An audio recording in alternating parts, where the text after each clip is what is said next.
So ito pa guys, meron pa isa malaki. Ayan o. Kita nyo. Ito, kukunin natin. So ito guys, at ating bunutin na. Ayan siya. Sana mabuhay.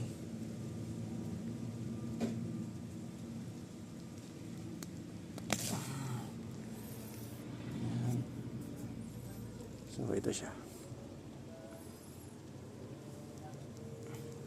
So may isa pa tayong kukunin dito.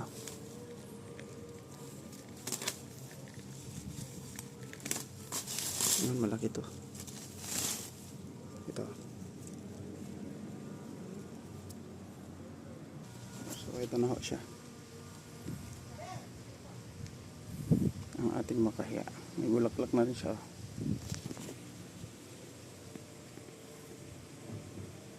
So hi guys, good afternoon. So nandito tayo ngayon sa bayan ng Siraya, Quezon Province. So may nakita naman tayong bonsai material dito. Pero makahiya siya. So ayan. Ito siya, kita nyo. Kunin natin yan. So ito na rin natin unang nakuha. Pinadagdagan ko lang. So yun lamang guys.